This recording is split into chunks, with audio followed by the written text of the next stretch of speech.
안녕하세요. 저는 OSC 코리아의 김경록 차장입니다. 오늘 웨비나를 통해 MSA를 구축하면서 만날 수 있는 트랜잭션 처리 문제에 대해서 이야기를 해볼 건데요. 마이크로 서비스로 나눴을 때 어플리케이션들이 물리적으로 분리가 되기 때문에 트랜잭션 처리를 어떻게 할 것인지에 대한 고민이 생깁니다. 오늘은 그 해결 방법에 대해서 알아보도록 하겠습니다. 자, 목차입니다. 자, 첫 번째, 두 번째, 세 번째, 네 번째 이 순서대로 진행을 할 거고요. 처음에는 제 소개, 발표자 소개하고요. 그 다음에 OSC 코리아, 제가 몸담고 있는 OSC 코리아 소개할 거고요. 그 다음에 두 번째로는 MSA에서 발생할 수 있는 문제에 대해서 말씀을 드릴 겁니다. 그리고 해결책에 대해서도 언급을 할 거고요. 그 다음에 세 번째로는 이 엑손이라는 프레임워크를 이용해서 이 마이크로 서비스에서 트랜잭션 문제를 처리를 할 건데요. 여기에서 엑손이란 어떤 것인지에 대해서 이야기를 할 겁니다. 그리고 마지막으로는 이 엑손이라는 프레임워크와 엑손 서버를 이용해서 그 트랜잭션 처리 그리고 보상 트랜잭션을 이용해서 서로 정합성을 맞추는 부분까지 다 시연을 해드리도록 하겠습니다. 자, 그리고 여러분들 이 웨비나를 보시면서 소스 코드도 같이 보실 수가 있습니다. 제가 이따가 데모할 때 다룰 코드를 여기에 올려놨는데요. 여러분들 그 GitHub를 쓰실 텐데 주소가요. 여기 github.com/ 그리고 osc-korea 여기에 들어오시면 여러분들 그 소스 코드를 보실 수가 있습니다. 그리고 여기 들어가셔가지고요. 엑손 서버를 띄워야지 요 스프링부트 어플리케이션이 뜨거든요. 그거는 이제 리드미에다가 제가 써놨으니까요. 한번 참고를 해주시면 좋을 것 같습니다. 자, 제 소개하고 회사 소개를 좀 드리겠습니다. 저는요, 올해 10년 정도 그 개발자로 계속 일을 했고요. OSC 코리아에서는 그 어플리케이션 아키텍트를 맡고 있습니다. 그리고 저는 이제 책 쓰는 것도 이제 제 취미가 있는데요. 총 이제 4권 정도 책을 썼고요. 알고리즘하고 그 다음에 뭐 웹에서 데이터 수집하는 크롤링에 관련된 책도 썼습니다. 그리고 요즘에 유튜브 많이 하는데요. 저도 유튜브를 하고 있습니다. 그래서 여기 이제 경록김이라는 유튜브 채널을 만들어 놨는데요. 여기에 이제 엑손에 관련된 내용도 곧 업데이트를 할 예정입니다. 여러분들 관심 있으시면 한번 들어와서 봐주시면 좋을 것 같습니다. 자, 그리고 저희 회사 소개를 좀 드릴 건데요. 저희는 이제 회사는 OSC 코리아라고 합니다. 저희는 그 오픈소스 중심의 디지털 트랜스포메이션 전문 기업이고요. 아래와 같이 이렇게 총 3가지 사업을 하고 있습니다. 자, 그 첫 번째는요, 그 쿠버네티스하고 렌처 같은 이런 주요 오픈소스 기반으로 마이크로 서비스 아키텍처를 컨설팅 해드리고요. 그 다음에 구축하고 가이드 해드리는 그런 서비스들을 제공을 하고 있습니다. 그리고 두 번째로는요, 디지털 전환을 할 때 고객사들이 필요로 하시는 좀 좋은 솔루션들 그런 것들을 발굴을 해서 저희가 그 총판 한국 지사를 겸하고 있습니다. 그래서 국내에 공급하는 역할을 하고 있습니다. 그리고 마지막으로는 그 리눅스 재단하고 그 다음에 그 수세의 공인교육 파트너로서 그 실무자들을 위해서 그 공인 교육 과정을 하고 있고요. 그 다음에 그 자격증 시험 대비반을 운영하고 있습니다. 자, 그리고 저희가 주로 서비스하는 내용이 그 MSA 프로젝트를 좀 많이 했었는데요. MSA 프로젝트를 여러 번 저희가 수행하면서 고객사들별로 그 구축한 노하우들을 가지고 있습니다. 이제 그런 것들을 가지고 이런 식으로 오픈 MSA라는 어떤 모듈화된 그 아키텍처를 가지고 있습니다. 그래서 이제 이러한 경험들을 반영한 그런 저희 아우터와 이너 아키텍처를 가지고 저희 서비스들 컨설팅을 해드리고 있고요. 그 다음에 고객사 상황에 맞춘 그런 아키텍처를 저희가 구성을 해드리는 그런 서비스를 하고 있습니다. 그래서 아마 좀 더 빠른 시간 내에 여러분들이 원하시는 MSA의 그 아키텍처 구성을 하실 수가 있습니다. 자, 이제 본격적으로 그 MSA에서 어떤 문제가 발생하는지 그리고 그 해결 방법에 대해서 알아보도록 할 건데요. 총 4가지 내용을 다룰 겁니다. 그래서 마이크로 서비스 나눴을 때 어플리케이션 간의 그 트랜잭션 문제 그런 게 생길 수 있고요. 그 다음에 트랜잭션 문제를 어떻게 해결할 것인가. 그래서 사과 패턴이라는 걸 쓸 겁니다. 사과 패턴이라는 것을 쓸 거고요. 그 다음에 이 사과 패턴이라는 게 어떤 건지 그리고 사과 패턴을 어떤 식으로 적용을 할 것인지 이렇게 이 문제에 대해서 다루도록 하겠습니다. 자, 여러분들, 지금은 굉장히 이런 간단한 아키텍처를 제가 가지고 왔습니다. 여러분의 그 이해를 돕기 위해서요. 우리가 MSA로 간다는 것은 어플리케이션을 분리를 한다는 거죠. 그래서 이런 주문 어플리케이션, 이 화면에 보시면 주문 어플리케이션이 있고요. 그 다음에 이쪽에 그 상품 어플리케이션이 있습니다. MSA로 가기 전에는 아마 이 주문 어플리케이션하고 상품 어플리케이션하고 이렇게 하나의 어플리케이션이었을 거예요. 근데 어플리케이션 MSA로 갔을 때 이렇게 두 개로 나누었습니다. 그래서 이제 주문 쪽으로는 주문서가 들어오고요. 상품 쪽으로는 상품의 뭐 수량이라든지 상품의 정보 같은 것들이 등록이 될 겁니다. 자, 그럼 여기서 그 구매자, 왼쪽에 있는 구매자가 API 서버를 통해서 주문서를 넣습니다. 자, 주문서를 넣게 되면은 내가 A라는 물건을 10개를 사겠다. 그런 주문을 넣었습니다. 그래서 여기 주문 쪽 애플리케이션에는 주문 DB가 붙어 있고요. 그 다음에 상품 어플리케이션에 이렇게 상품 DB가 붙어 있습니다. 그래서 이 주문 DB 쪽으로는 주문서가 들어갈 거고요. 상품 DB 쪽으로는 그 상품의 수량이 차감되는 업데이트가 일어날 겁니다. 자, 그런데 만약에 이렇게 주문 DB에는 주문 이상 없이 잘 들어갔습니다. 그런데 그 잠깐의 그런 MSA로 나눴을 때 컨테이너가 내려갔다 올라갈 수도 있고요. 그 다음에 뭐 배포 과정일 수도 있고요. 상품의 개수가 부족할 수도 있습니다. 이제 그런 문제들이 생길 수도 있는데, 이제 그런 문제들로 인해서 이 상품 DB에서 상품이 차감이 되지 않을 수가 있겠죠. 뭐 상품을 차감하려고 했는데 마이너스가 나온다고 하면은 이쪽에 익셉션이 처리가 될 겁니다. 그런데 지금 이렇게 MSA로 분리가 되어 있습니다. 그래서 이쪽에는 주문서는 주문이 들어왔다고 주문서를 작성을 할 겁니다. 그런데 이쪽에 상품을 차감을 못했다면 이쪽에 과연 어떠한 처리를 해주어야 될까요? 이제 MSA에서 발생하는 이런 정합성 처리 문제는 이제 MSA로 나누다 보니까 이런 문제들이 항상 발생을 할 수 있는 그런 상황입니다. 자, 그래서 이런 그 MSA에서의 문제를 그 해결할 수 있는 방법으로 나온 것이 사과 패턴이라는 게 그 해결 방법으로 나왔습니다. 자, 그러면 사과 패턴 여러분들 뭐 들어보셨을 수도 있고 안 들어보셨을 수 있는데요. 그 사과 패턴에 대해서 조금 이야기를 해드리도록 하겠습니다. 자, 먼저 그 사과, 이 사과란 어떤 것이냐, 이 그 단어에 대해서 오리진 기원을 한번 제가 조사를 해보았습니다. 그 인터넷에 검색해도 이 사과는 어디서 나왔는지 기원이 잘 안 나오더라고요. 그런데 제가 스택 오버플로우를 보다 보니까 사과는 이 그 옛날에 중세 아일랜드 문학에서 이런 사과라는 말이 나왔다고 합니다. 그리고 여기 사과 패턴 할 때 그 사과는요, 이제 1987년에 프린스턴 대학교에서 나온 논문 제목이 사가스라는 그런 논문이 있습니다. 이제 그 논문이 어떤 걸 다뤘냐면요. 그 롱 리브드 트랜잭션을 다룬 그런 논문입니다. 그래서 오래 남아있는 트랜잭션을 어떻게 할 것인지 그거에 관한 논문인데요. 이제 그 논문의 제목이 이런 사가라는 사가스라는 제목이었습니다. 근데 이게 사가가 어떤 이야기라는 뜻을 가지고 있잖아요. 어떤 산문 소설이라는 거죠. 그래서 이제 여기에서는 뭐 이야기가 사건 이벤트죠. 이벤트가 진행되는 어떤 과정이다. 아마 이 논문을 쓰신 분이 그런 생각을 가지고 이 논문을 사가스라고 지었던 것 같습니다. 그래서 사건이 진행되는 과정, 요걸 가지고 착안을 한 것 같습니다. 그래서 사가 패턴 하면 뭐 이제 이야기다, 이야기 패턴이다. 트랜잭션들끼리 주고받는 어떤 이야기를 여러분들이 떠올리시면 사가 패턴이라는 게 조금 더 직관적으로 다가오지 않을까 싶어서 제가 이 부분을 좀 찾아와 봤고요. 자, 그래서 그러면 사과 패턴이라는 게 과연 무엇이냐 해서 제가 여기 아까 장표에 좀 내용을 좀 추가해서 이렇게 그림을 그려왔는데요.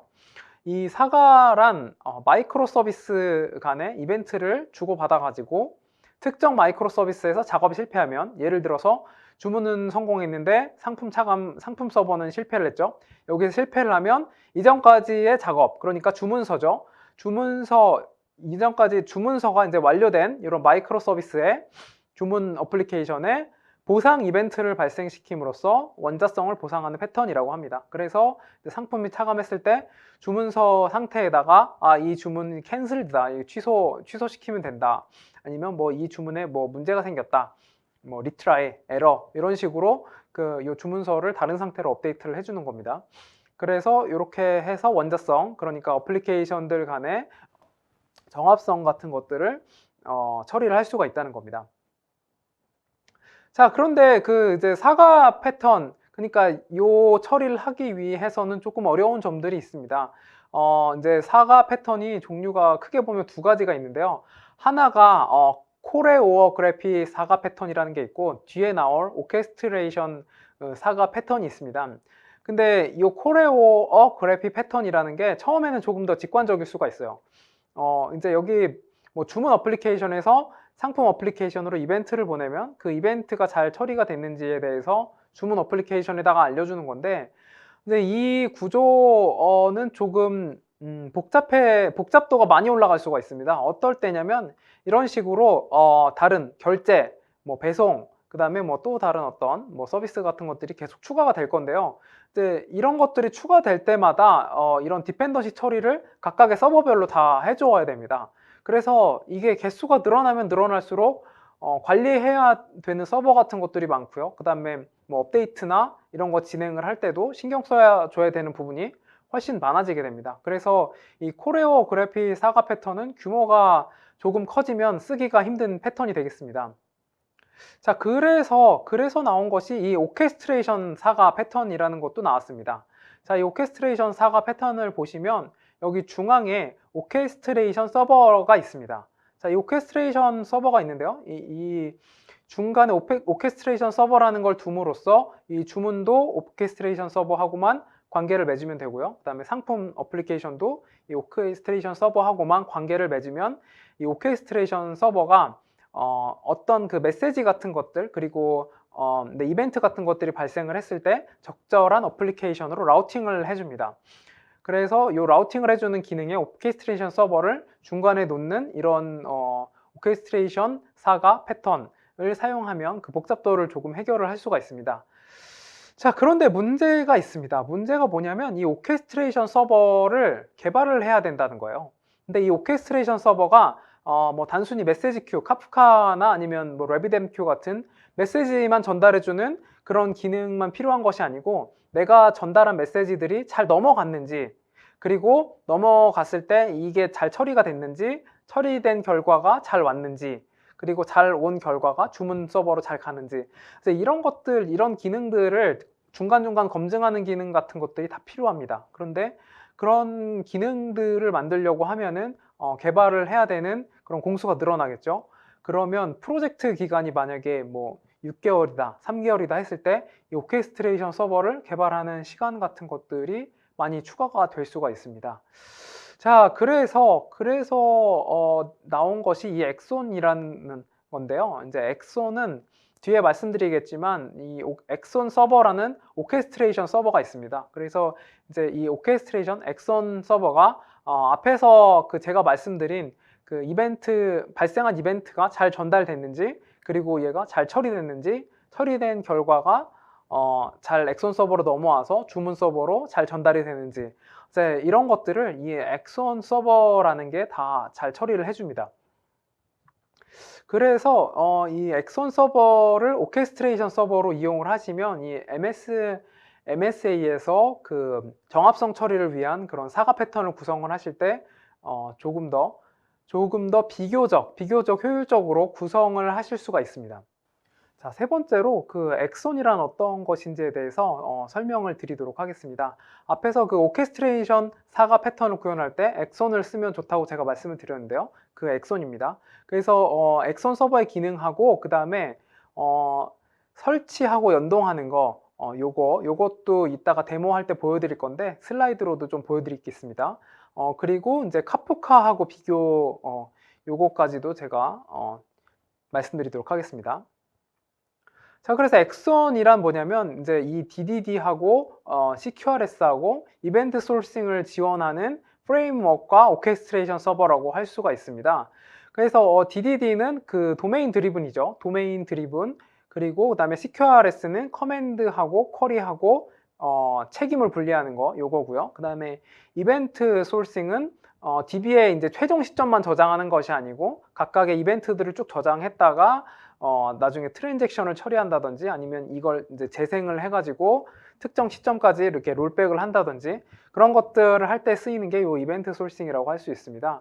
그래서 요 이제 세 가지 DDD, CQRS, 이벤트 소싱을 할 수 있고 그 다음에 오케스트레이션 서버까지 할 수 있는 게 엑손이라고 할 수가 있습니다.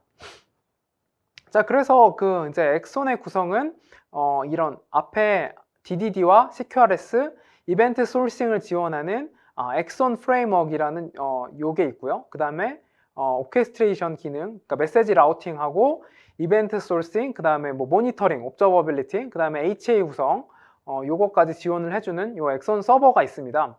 그래서 요 두 가지를 합쳐서 엑손이라고 합니다.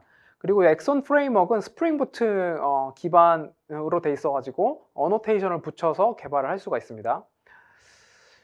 자, 그러면 이제 이런 엑손 서버가 나오고 뭐 엑손 프레임워크가 나오고 해서 이게 적용을 하기가 조금 뭐 어려울 수도 있겠다 이런 생각을 하실 수 있어서 이 화면을 넣었는데요. 이제 엑손 서버 같은 경우는 여기 자바 어플리케이션으로 이렇게 돼 있습니다. 스프링 부트 뜰 때랑 비슷한 모양이죠. 이쪽에 왼쪽 오른쪽에 보시면요. 그래서 엑손 서버가 이렇게 자바로 돼 있는 거 띄우면 되고요. 이제 도커 형태로도 띄울 수가 있습니다. 그래서 로컬에서 만약에 여러분 테스트 하실 때도 그냥 이렇게 여기 뭐 CLI 잘 안 보이시겠지만 자바, 자르, 엑손 서버 이렇게 하고 띄우시면 됩니다. 제가 이따가 띄우는 것도 보여드릴 거고요.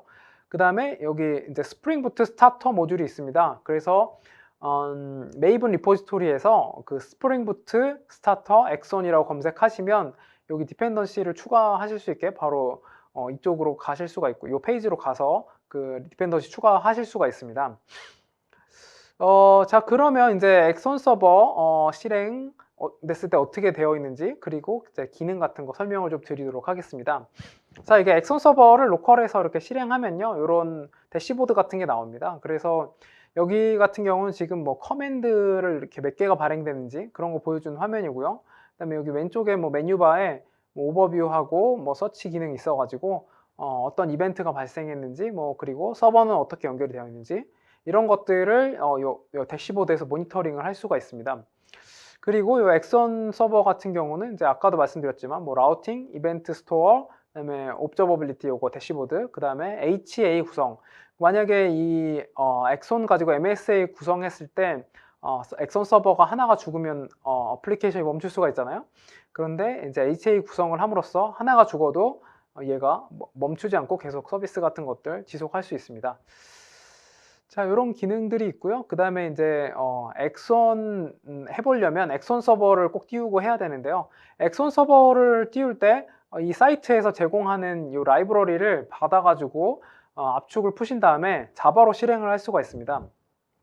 그래서 이제 자바 마이너스 자르하고 엑손 서버 점 자르 이렇게 해가지고 실행을 하실 수도 있고요. 그 다음에 이제 로컬이나 아니면 리눅스 서버에 도커가 있으시면 도커 런 해가지고 바로 이렇게 띄우실 수도 있습니다. 자, 그 다음에 어플리케이션하고 어떻게 연동하냐면요. 이제 뭐 그래들 같은 경우는 이렇게 한 줄만 넣으시면 되고요. 그러니까 메이븐 같은 경우는 요렇게 요 XML에다가 디펜던시 추가만 하시면 됩니다. 그리고 한 가지 더 할 게 이제 애플리케이션 YAML 파일에다가 띄운 쪽 서버, 그러니까 로컬에서 할 거면 로컬호스트하고 8124번 포트고요. 그 다음에 서버에 띄우셨으면 서버 호스트에 8124번 혹은 지정하신 포트 번호를 넣으시면 연동이 잘 됩니다. 자, 그래서 엑손은 이제 보시면 어떻게 작동하냐면요. 이렇게 구매자가 특정 어플리케이션 통해서 어떤 커맨드라는 걸 발행을 합니다. 그럼 이제 그 커맨드가 이벤트를 발행하게끔 되어 있습니다. 그래서 이 커맨드가 발행했을 때 엑손 서버로 가가지고 이 엑손 서버가 이 주문 커맨드다. 그러면 이제 주문 서버로 이 커맨드를 보내주고요. 이 커맨드가 뭐 상품의 수량에 관련된 그런 수량 변경하는 커맨드다. 그러면 이제 상품 서버로 라우팅을 해줍니다. 그래서 어디로 라우팅할지는 우리가 신경을 쓸 필요가 없습니다. 이 엑손 서버가 제대로 라우팅을 잘 해주고요. 그 다음에 뭐 배송 완료된 거는 또 여기 배송 완료 어플리케이션 처리하고 이런 라우팅 같은 것들을 엑손 서버가 해주고 있습니다. 자, 그리고 여기는 조금 더 상세하게 그렸는데요. 엑손 서버에 어떤 커맨드가 이렇게 도착을 하면 그 커맨드는 또 이벤트를 발행하게끔 코드에 짜게 되어 있습니다. 그러면 이제 그 이벤트가 발행이 되면 이벤트 스토어에다가 저장이 됩니다. 그래서 엑손 서버는 요 이벤트를 여기다가 이벤트 스토어에다 저장을 하고요. 그와 동시에 또 다른 이벤트를 발행을 해가지고 그 이벤트를 통해서 DB에다가 저장하는 것까지 할 수가 있습니다. 그래서 여기에는 이제 1번, 2번, 3번 그리고 4번은 두 개를 제가 그려놨습니다.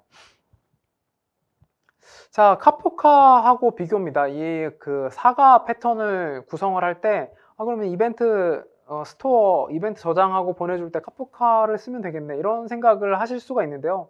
이제 뭐 그게 가능은 합니다. 가능은 합니다만 이 카프카를 썼을 때는 그 이벤트 같은 것들이 잘 전달되는지 그런 거 확인하는 기능, 잘 보내졌는지 그리고 잘 처리됐는지 그리고 보상 트랜잭션이 또 잘 발행이 돼서 잘 넘어가는지 이제 이런 것들 확인하는 기능들을 다 직접 구현을 해줘야 됩니다.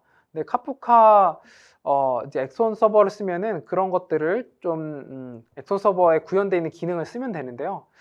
자, 보시면 이제 제가 지금 말씀드린 거 어떤 그 이벤트 전달되고 처리하는 그런 코드들은 카프카를 썼을 때는 직접 구현을 해야 됩니다. 오케스트레이션 서버의 어플리케이션, 그러니까 뭐 하다못해 펍섭, 그 다음에 뭐 펍섭 안 됐을 때 이벤트 핸들링이라든지 뭐 이런 것들을 좀 직접 해야 되고요. 그 다음에 단순히 잘 받았는지 뭐 안 받았을 때 뭐 리트라이 하는 로직뿐만 아니고 이 두 군데에서 잘 실행이 됐는지 이제 이런 것들도 그 오케스트레이션 서버의 기능으로 구현을 해줘야 됩니다. 근데 이 카프카로 하려면 그런 것들을 다 직접 구현을 해야 되지만 엑소원 프레임워크를 이용을 하면 엑소원 프레임워크에 있는 기능을 쓰시면 됩니다.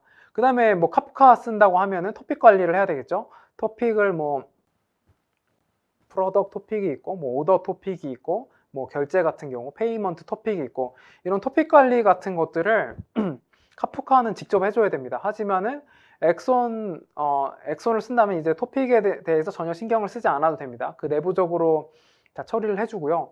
그 다음에 카프카는 DDD를 지원을 하진 않죠. 근데 엑손 프레임워크 쓰면은 애그리게이트라는 어노테이션 하고 필요한 어노테이션들이 있습니다. 그래서 DDD도 지원을 하고요. 그 다음에 기술 종속성의 엑선 프레임워크 생기는 거 아니냐 하실 수도 있는데 카프카를 써도 카프카에는 종속이 될 수가 있습니다. 그래서 이제 기술 종속은 어떤 걸 쓰셔도 그 솔루션에는 디펜던시가 이제 생긴다는 거고요. 그 다음에 이벤트 성공 관리 여부, 아까 제가 말씀드렸던 그런 기능, 이벤트 잘 전달됐는지 잘 끝났는지 이런 것들도 다 직접 해야 됩니다. 카프카를 쓰면요. 근데 엑소원 같은 경우는 엑소원이 다 해줍니다. 그리고 이제 학습 곡선의 문제가 있는데요. 학습 곡선이 이제 카프카 같은 경우는 뭐 펍섭에 대한 이해 필요하고요. 엑소원을 처음에 여러분들이 헬로 월드를 찍으시려면 쉽지는 않으실 겁니다. 왜냐면 이제 엑소원이 DDD하고 CQRS하고 이벤트 소싱 패턴이 다 적용이 되어 있는 것들이기 때문에 이 DDD하고 CQRS 이벤트 소싱 이런 것들에 대한 이제 개념부터 알아야지 이 엑손을 쓰는데 구현을 할 수가 있습니다. 하지만 만약 여러분들이 이 DDD라든지 CQRS라든지 이벤트 소싱이라든지 이제 이런 것들을 해보신 경험이 있다거나 공부를 해보셨다거나 아니면 소스로 이런 것들을 구현해 보려는 시도를 해보셨으면 이제 이 엑손이 얼마나 이런 것들을 잘 구현을 해놨는지를 여러분들이 바로 느끼실 수가 있습니다. 그 다음에 라이센스인데요. 뭐 카프카는 이제 무료 오픈소스죠. 근데 엑소는 제가 유료 무료라고 표시를 해놨는데 엑소도 이제 오픈소스입니다. 오픈소스인데 이제 유료는 왜 표시를 했냐면 그 HA 구성할 때는 유료 버전을 쓰셔야지 이 HA 구성을 할 수가 있습니다. 그래서 제가 유무료라고 이렇게 해놓은 겁니다. 자, 네 번째로 그 엑손을 가지고 데모를 해보도록 하겠습니다. 자, 앞에서 상품 서버하고 주문 서버가 있었는데요. 주문은 잘 들어왔는데 상품 서버에서 차감이 잘 안 될 경우 이쪽에 정합성 문제가 생겼습니다. 자, 이 정합성 문제가 보상 처리를 통해서 어떻게 해결이 되는지 보여드리도록 하겠습니다. 자, 그래서 순서는요. 이 상품 생성하고 그 다음에 주문 생성 해볼 거고요. 그 다음에 생성한 상품을 가지고 이렇게 조회하는 거 해볼 거고요. 그 다음에 주문 생성했을 때 상품 재고 차감하는 거 그거 해볼 거고, 마지막으로 재고가 부족할 때 주문을 취소 처리함으로써 그 정합성에 문제가 생기지 않도록 하는 거 네 가지를 보여드리도록 하겠습니다. 자, 먼저 이 상품 하고 주문 생성하는 거 한번 해볼 건데요. 이제 어떤 식으로 할 거냐면요. 이 API가 있습니다. 근데 판매자가 API를 통해서 상품 서버에다가 상품을 하나 등록을 할 겁니다.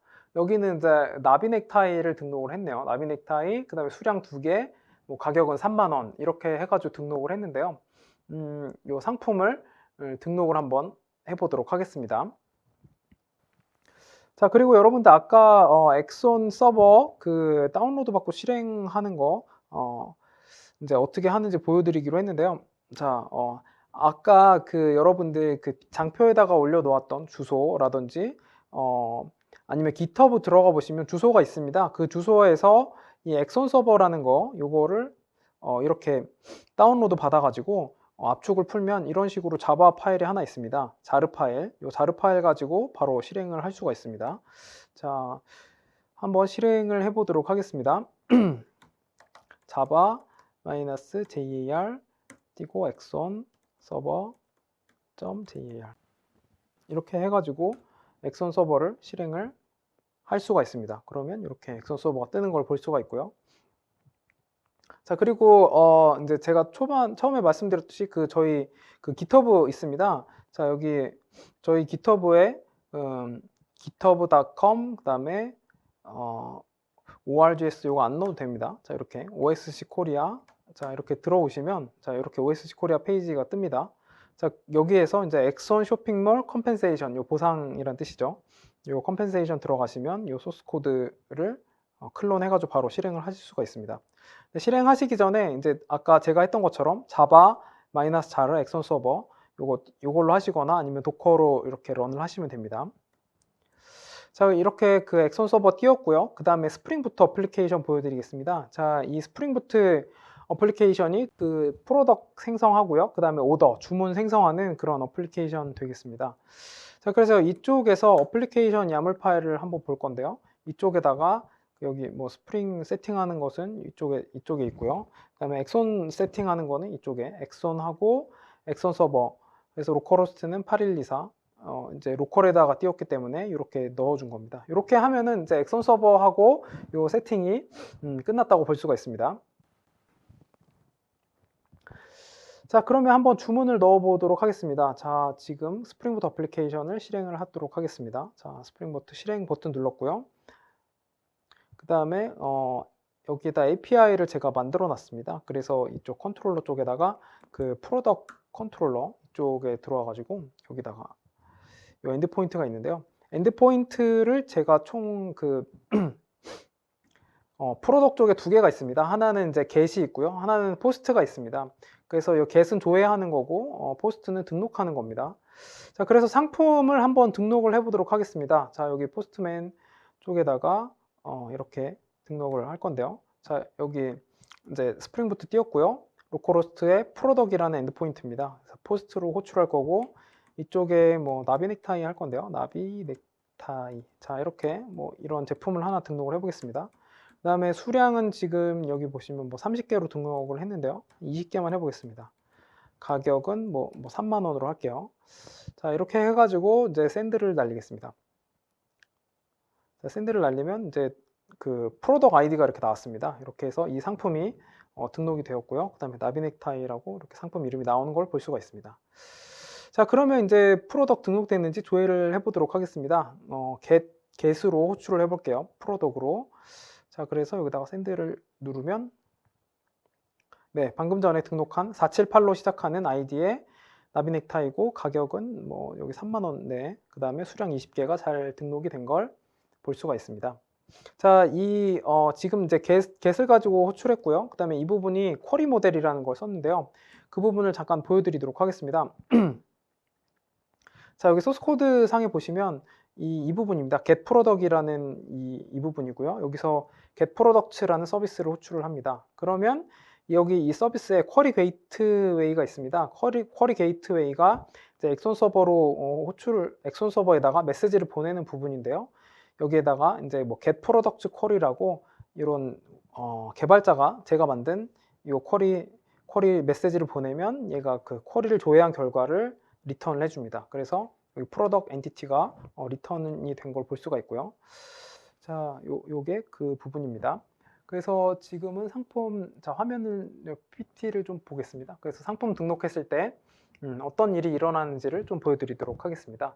그래서 우리 API를 호출해가지고 이 커맨드라는 걸 발행을 하게 됩니다. 자, 그 커맨드 여기도 보시면 처음에 create product 할 때 이제 커맨드 게이트웨이에다가 이 create product 커맨드라는 이 커맨드를 발행을 하게 됩니다. 이 커맨드가 일종의 메시지입니다. 그 메시지에 필요한 정보를 담는데요.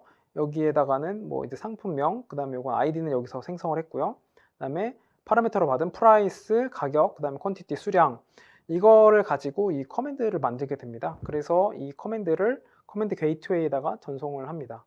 자, 이 부분이고요. 그래서 여기다가 여기 화면 장표에 그 커맨드 게이트웨이 엑선 서버 쪽으로 커맨드를 보내게 됩니다. 그래서 이제 프로덕트 애그리게이트라는 게 있습니다. 자, 이거 여기가 이제 약간 DDD 쪽인데요. DDD 쪽을 알아야 좀 이해를 하실 수가 있는데, 자, 프로덕트 애그리게이트라는 것은 이제 프로덕트가 처음 만들어지는 부분이라고 보시면 될 것 같습니다. 그래서 여기 애그리게이트라는 요 어노테이션이 붙어 있고요. 이쪽에 커맨드 핸들러가 있습니다. 그래서 그 엑선 서버가 라우팅을 해줍니다. 이쪽에 그런 요 메소드가 실행하게끔 이쪽에 이 커맨드에다가 파라미터를 넘겨서 요 생성자가 실행이 되게끔 해줍니다. 그래서 이 생성자가 실행이 되면 여기에서 이벤트를 발행을 하게 됩니다. 프로덕트 크리에이트 이벤트요. 그래서 그 부분이 이제 여기 뒤에 보시면 이쪽이 될 건데요. 이 이벤트를 수신하는 게 여기 이벤트 소싱 핸들러라는 게 있습니다. 그래서 이 이벤트 소싱 핸들러는 이벤트 스토어에다가 저장을 하는 겁니다. 그래서 이 상품이 지금 어떤 아이디에 뭐 수량이 몇 개다, 최소한의 정보만 좀 필요하기 때문에 여기서는 이제 프라이스는 그 이벤트 소싱 핸들러에서는 넣지는 않았습니다. 그래서 아이디하고 이제 수량만 이렇게 넣어 놓았고요. 그러면 이게 여기 장표에 보시면 이벤트 스토어에 저장이 되는 부분입니다. 그리고 DB에다가 만약에 여기를 또 저장을 하고 싶을 수가 있습니다. 그래서 이거는 이제 이벤트 핸들러라고 해서 이벤트 소스드 핸들러랑 다른 겁니다. 자, 이벤트 핸들러 그 코드도 조금 보여드리도록 하겠습니다. 자, 이쪽에 그 프로덕트 이벤트 핸들러, 자, 이쪽에 보시면 여러분들 뭐 조금 익숙하실 수도 있는데요. 이 리포지토리 JPA의 그 리포지토리 구현체를 이제 스프링 부트로 DI 한 거고요. 여기에다가 프로덕트 엔티티를 이 이벤트로부터 받아가지고 요 각각 값들을 구성을 해서 여기 리포지토리 프로덕트 리포지토리에서 DB에다가 저장하는 그런 구간이 되겠습니다. 자, 그래서 여기 화면에 아까 보시면 여기 이제 설명을 또 드렸지만 여기 1번하고 2번 통해서 왔고, 그 다음에 이쪽 3번은 제가 3이라고 같이 표시를 해놨죠. 그래서 이 부분에 같이 저장이 되게 됩니다. 그리고 만약에 여기 커맨드나 아니면 여기 전달하는 과정에서 에러가 생기면 이 구간이 다 실패로 끝나서 아예 여기도 저장이 안 되고 여기도 저장이 안 됩니다. 그 부분은 참고로 말씀드린 거고요. 그 다음에 자, 두 번째 조회하는 것도 장표로 좀 보여드리도록 하겠습니다. 물론 여러분들 여기는 이제 쿼리 게이트웨이를 이용해서 CQRS를 아주 일부분 보여드린 건데요. 이제 여기 쿼리하고 그다음에 아까는 커맨드를 날렸죠. 여기 앞에서는 커맨드를 날린 프로덕트 쿼리 get product라는 어떤 쿼리를 발행을 하면은 쿼리에 핸들링을 해서 DB에서 가지고 오게 됩니다. 자, 이 부분을 조금 보여드리도록 하겠습니다. 자, 프로덕트 컨트롤러에서 아까 여기 이쪽 있죠. get product 할 때 get product 이 서비스를 호출을 하고요. 그리고 여기 서비스에 이제 쿼리 게이트웨이 해서 get product 쿼리를 이렇게 날리게 됩니다. 그래서 이 부분은 소스 코드 쪽에는 이제 이렇게 쿼리 핸들러, 프로덕트 쿼리 핸들러 쪽에 여기에서도 그 프로덕트 리포지토리가 DI 돼 있죠. 그래서 여기에서는 그 find all 전체 레코드를 리턴하라는 이런 코드가 작동이 돼서 아까 포스트맨 쪽에 보시면 물론 여기 프로덕트 하나밖에 등록 안 돼 있기 때문에 이렇게 하나만 등록을 해놨는데요. 이제 이쪽에 이렇게 find all 해가지고 그 결과를 쿼리 핸들러로부터 리턴해서 받아온 그런 화면이 되겠습니다. 네, 주문 넣었을 때 그 재고 차감하는 거 이거를 좀 보여드리도록 하겠습니다. 자, 네.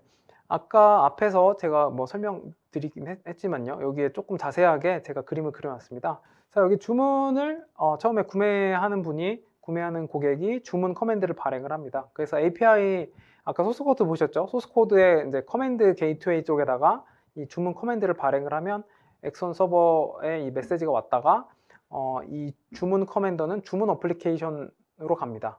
그 주문 어플리케이션에서 주문 성공했다는 어떤 그 메시지를 줄 거고요.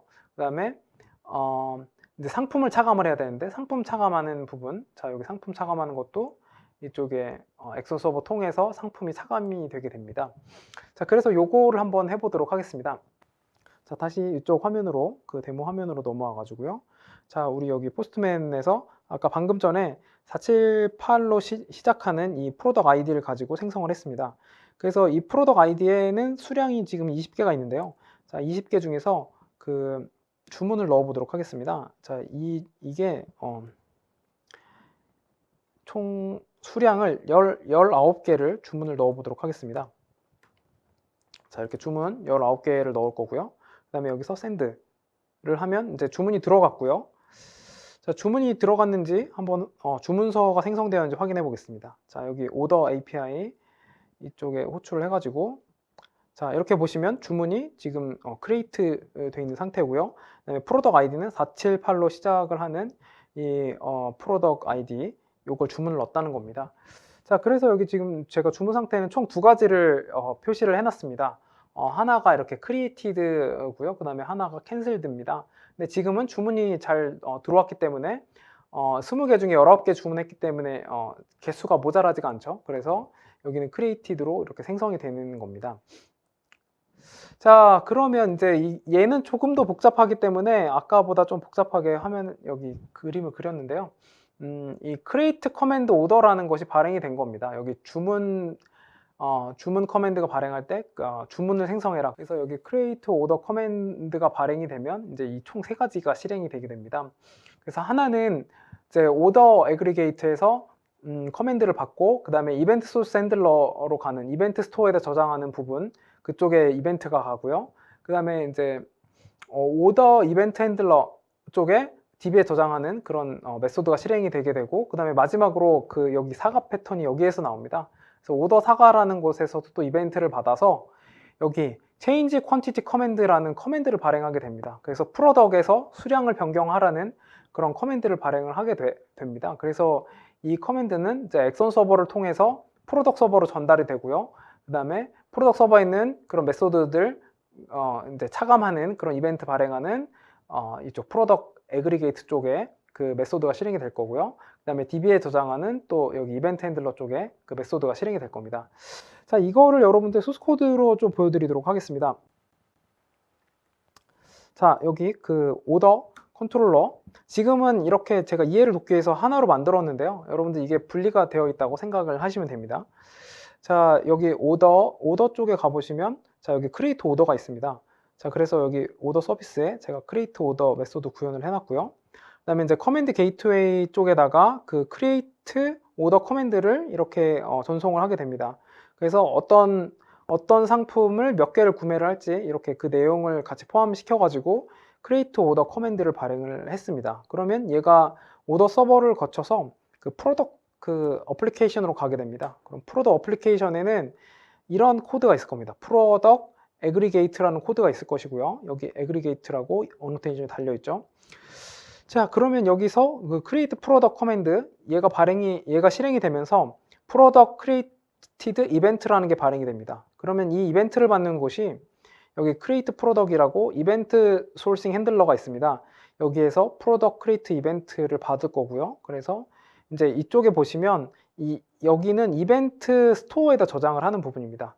그래서 아이디는 뭐고 수량 몇 개다 해서 이제 여기는 이벤트 스토어에 저장하는 부분이고요. 그 다음에 이 프로덕트 크리에이티드 이벤트를 받는 또 메소드가 있습니다.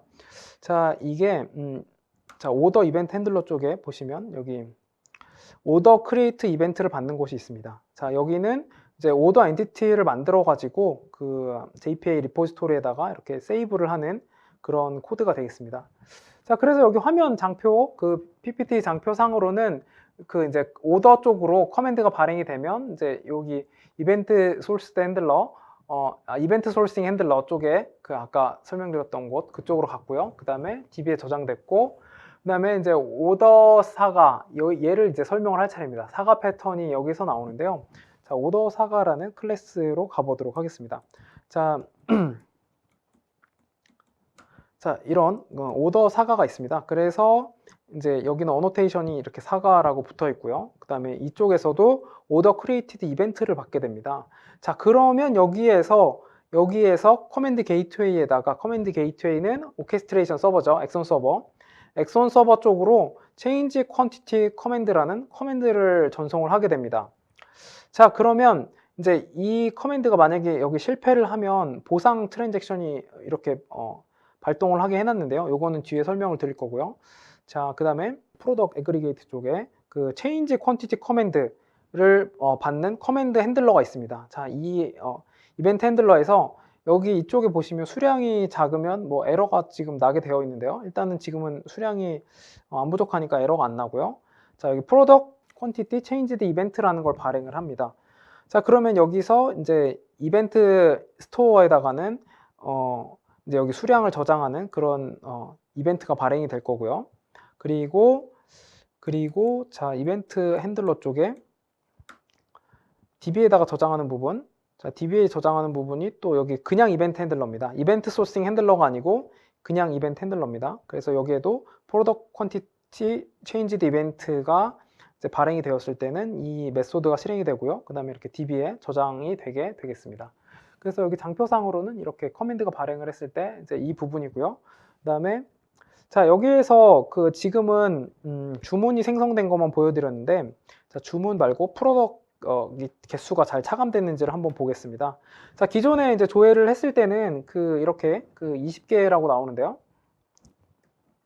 자, 여기에다가 샌드 해가지고 다시 조회를 해보겠습니다. 자, 다시 조회를 하면은, 자, 아까는 20개였는데 우리가 주문을 19개를 넣었기 때문에 한 개만 남은 것을 볼 수가 있습니다.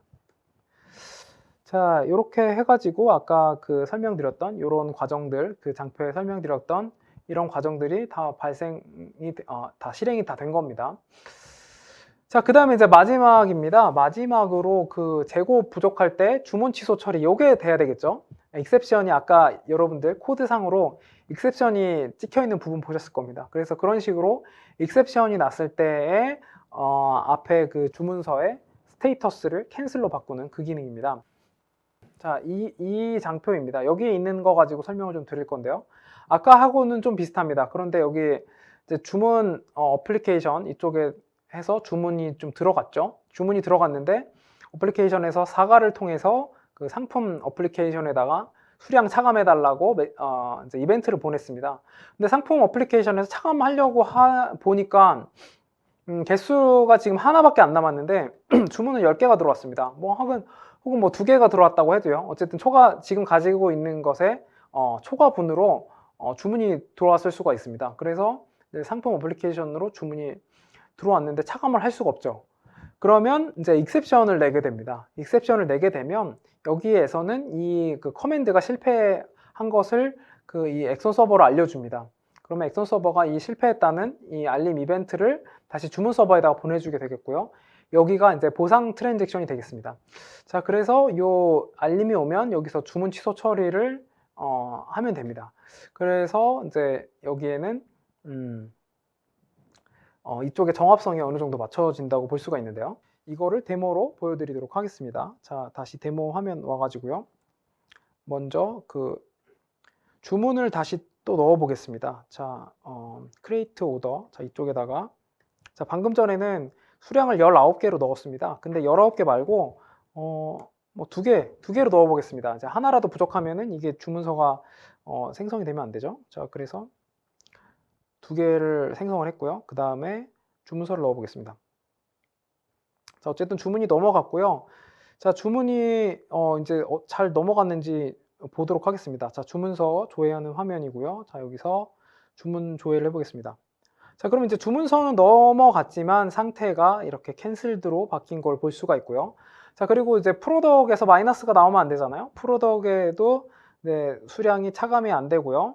그대로 한 개로 남아 있는지 보겠습니다. 자, 프로덕에서는 한 개 이거 조회를 해보겠습니다. 네, 다시 조회했는데요. 역시나 수량이 마이너스로 나오거나 연계가 되지 않고 여기는 그대로 하나가 남아 있습니다. 자, 그래서 이렇게 해가지고 이제 그 정합성을 맞출 수가 있고요. 자, 이거를 이 과정을 다시 그 도식으로 설명을 좀 해드릴 건데요. 자, 아까하고 조금 뭐 비슷합니다. 아까하고 비슷한데 이제 여기 change quantity 커맨드가 발행이 되었을 때 상품 차감이 실패가 되겠죠. 그 수량이 모자라니까요. 그래서 이제 상품 차감이 실패가 되고요. 그 다음에 이쪽에 이제 수량 변동을 시도를 할 텐데 익셉션이 나겠죠. 아까 제가 익셉션 처리를 해놨기 때문에요.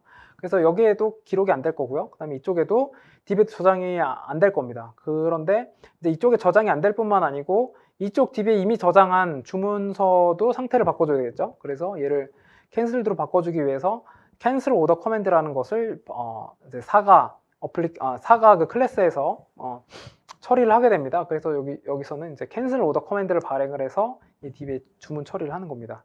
자, 이 부분을 소스 코드로 좀 보여드리도록 하겠습니다. 자, 어디부터 보여드릴 거냐면요. 사가부터 보여드리도록 하겠습니다. 자, 여기 오더 사가 이쪽에 보시면 자, 여기에서 이제 change quantity command라는 이 커맨드를 발행을 했습니다. 그러면 이제 이 change quantity command가 그 프로덕트 그 어플리케이션으로 가겠죠. 이제 그쪽에 가면 어디로 가냐면요. 자, 여기 다시 프로덕트 애그리게이트로 가보겠습니다. 자, 이쪽입니다. 아까도 보여드렸는데요. 자, 여기 이제 수량이 지금 가지고 있는 것보다 더 많다. 그럴 경우에는 이제 에러를 발생을 시켜라. 그래서 여기 이렇게 익셉션 처리를 해놨죠. 그래서 아까 이 익셉션이 발생을 했을 겁니다. 자, 그럼 이 익셉션이 발생을 하면은 여기에서 그 이제 호출 결과가 is exception이라고 이렇게 오겠죠. 그러면 여기서 보상 트랜잭션이 발생을 해서 이제 cancel order command 요 커맨드가 발행이 됩니다. 자, 그러면 이제 여기 이 order aggregate 이쪽에요. 이쪽에 이제 order cancel 이벤트 발행하기 전에 여기 커맨드 핸들러 쪽에 cancel order 커맨드가 올 겁니다. 그래서 여기에다가 이제 order canceled 이벤트를 발행을 합니다. 그래서 이제 order canceled 이벤트가 발행이 되어서 여기 order status가 canceled로 바뀌었습니다. 자, 그리고 여기는 이제 이벤트 소싱 핸들러, 이벤트 스토어에 저장되는 거 말고 DB에도 저장을 해야 되겠죠. 그러면 이제 이쪽에 그 이벤트 핸들러, 오더 이벤트 핸들러가 있죠. 그래서 이쪽에 이제 cancel order라는 이벤트 핸들러 메소드가 있고요. 그다음에 여기에 이제 이 오더 캔슬 이벤트에서 아이디를 전송을 해줄 건데 그 아이디로 find by 아이디를 해가지고 오더 상태를 캔슬 오더로 바꾼 다음에 세이브를 해주는 겁니다. 자, 그러면 이제 요 과정이 다 처리가 되면 그 오더의 스테이터스가 아까 보셨듯이 여기 캔슬드로 이렇게 바뀌게 되겠습니다. 여기까지 해가지고 제가 그 상품 차감 실패 요거까지 보여드렸고요. 그리고 이제 네, 소스코드는 네, 이쪽에 있습니다. 이쪽에 가서 보시면 되는데 아까도 설명을 드렸습니다. github.com/osckorea OSC하고 코리아 사이에 하이픈이 있습니다. 소문자로 그냥 쭉 하셔도 됩니다. 자, 여기 들어가서 보시면 되고요. 그래서 이제 앞에서 했던 내용을 쭉 정리를 좀 해드리겠습니다. 정리를 해보면요. 우리가 마이크로 서비스 MSA 아키텍처를 적용을 하면은 이제 이렇게 그 어플리케이션들이 이렇게 MSA 형태로 개발이 될 거고요. 그다음에 그 어플리케이션들끼리 정합성을 맞춰야 되는 상황이 발생을 합니다. 자, 그럴 때에 그 이제 트랜잭션 문제가 좀 발생을 할 수가 있는데요. 이제 그 트랜잭션 문제가 발생을 했을 때 그런 것들을 처리할 수 있는 어떤 패턴으로 그 이제 사가 패턴이라는 것이 나왔고요. 그 사가 패턴 중에서도 서버 복잡도가 이제 증가할 것을 대비해서 오케스트레이션 패턴을 쓰는데, 자, 이 오케스트레이션 서버를 또 구축하는데 시간하고 비용이 많이 들기 때문에 그런 것들을 조금 줄이면서도 많은 그 기능들, 그러니까 이벤트를 주고받을 때에 어떤 잘 수신는지 이런 것들을 처리를 해주는 그런 기능이 다 들어있는 요 오케스트레이션 서버를 엑선 서버로 쓰시면 이제 사가 패턴으로 이너 아키텍처를 짤 때에 어떤 구축 시간이 많이 줄어들 겁니다. 자, 예. 그래서 이제 엑선 프레임워크하고 서버를 이용해서 이너 아키텍처 구성하시면 여러분들 아키텍처 구성하실 때의 그 문제를 해결하실 수 있다는 것을 제가 말씀드리고 싶었습니다. 네, 여러분들 그 MSA 구축에 대한 문의 혹은 그리고 엑손 서버 그리고 엑손 프레임워크에 대해서 문의가 있으신 분들은 이 QR 코드로 접속하시면 저희 OSC 코리아 그 사이트가 나옵니다. OSC 코리아라고 인터넷 검색하셔도 되고요. QR 코드를 통해서 찍으시면 저희 사이트에 접속하셔가지고 그 문의 번호를 아실 수가 있습니다. 혹은 여기 sales@osckorea.com 이쪽으로 그 문의 메일 주시면 저희가 그 여러분들께 곧 연락드리도록 하겠습니다. 네, 여러분들 이렇게 해서 제가 준비한 내용들 모두 다 끝냈습니다. 여러분들 지금까지 들어주셔서 감사합니다. 저는 OSC 코리아의 어플리케이션 아키텍트 김경록 차장이었습니다. 감사합니다.